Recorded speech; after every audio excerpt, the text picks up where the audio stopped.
Hey there. Got a big job interview coming up. You're probably feeling that mix of excitement and, a little bit of nerves, right? Well, in this explainer, we are going to dive into the 10 most common interview questions. And I'm going to give you the strategies you need to build your own amazing answers and say them with total confidence in English.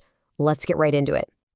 So, you've got that interview on the calendar, the nerves are probably starting to kick in a little, and you're thinking, okay, what are they going to ask me? You want to be ready for anything they throw at you. And it's more than just being prepared, isn't it? You want to walk into that room and just make a fantastic first impression. You want your English to be clear, you want to show them you are the perfect person for the job, and you want to leave them thinking, wow, we have to hire them. Well, you are in exactly the right place. Okay, let's start with the big one, the question that really sets the tone for the entire interview. So, tell me about yourself. And trust me, this is not just a simple icebreaker. What they're really testing are your communication skills. Can you tell your own story in a way that's clear, short, and interesting? This is your big chance to deliver a perfect introduction. So how do you do that? Well, check this out. It's a super simple 4-sub formula to structure your answer. First, you start with your name and a quick professional background. Next, you touch on your most relevant education or experience. Then, you highlight 1 or 2 of your best skills or biggest achievements. And finally, and this is the most important part, you connect it all back to why you want this specific job. It's like a perfect roadmap for your story. Let's actually see this formula in action. So imagine a candidate saying something like what you see on the screen. See how that flows? They start with their name and background, then mention their work experience, they point out their key skills, and then they wrap it all up by connecting it to their goal at this company. It's professional, it's to the point, and it hits all the right notes. And what's the #1 rule here? Keep it short. This isn't your life story. Think of it more like your professional movie trailer. You want to aim for about 30 to 45 seconds. Practice it until it feels totally natural and you can say it with confidence. Remember, how you say it, your body language, your tone is just as important as the words themselves. Okay, so you've nailed the introduction. Awesome. Now it's time to prove that you are the absolute right person for this job. This next group of questions is all about showing your unique value and how you're a perfect fit for what the company really needs. Now, these 2 questions might look a little different, but honestly, they're like 2 sides of the same coin. The first one is all about your motivation, your why. The second one is about your skills, your what. A really great answer blends these 2 together, showing that your passion for the job is backed up by the skills to actually do it well. And this example does exactly that. It links personal skills directly to the job. It shows real enthusiasm for the company, and it makes a confident promise to give it their all. You're not just saying I'm good, you're explaining how your specific skills and your positive attitude are going to be a huge benefit to their team. Here we go, another powerful pair of questions. Your strengths are your selling points, right?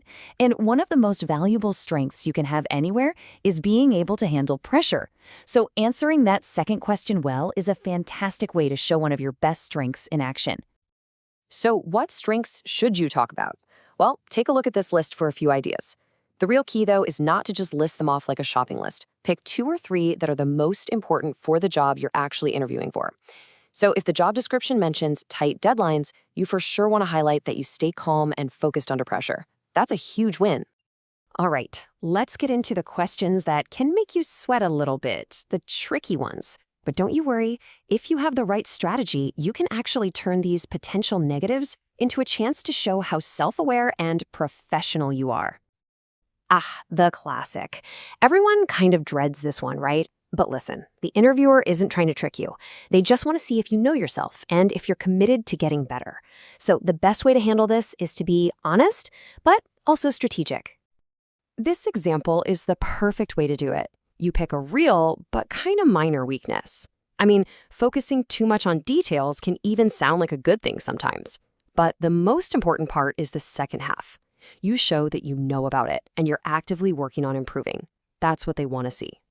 Now for another tricky one, salary. The golden rule here is to try and avoid being the first person to say a number.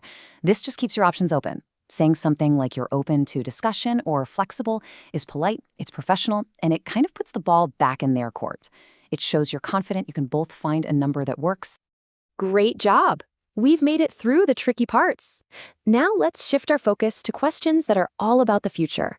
This is your chance to show that you're not just looking for any job, you're looking for a career, and you see that future with their company. Interviewers ask this to figure out how ambitious you are and to see if your long-term goals actually line up with the opportunities they have. I mean, it makes sense, right? They want to hire someone who's going to stick around, grow with them, and be part of the team for the long haul. This answer right here, it's pretty much perfect. It shows ambition, growing professionally, taking on more responsibilities. But it also shows loyalty because you're planning to do that growth within their company. It tells them you're invested in a future together. Okay, this is not a pop quiz. It's a test of how interested you really are. A generic answer just won't work here. They want to see that you've done your homework because you're genuinely excited about this opportunity, not just any old job. Seriously, before your interview, just spend 15 minutes on their website or their LinkedIn page. Find out about a recent project or what their company values are. If you can mention something specific, like their reputation for quality service or innovation, it shows you've made an effort and that you're truly interested.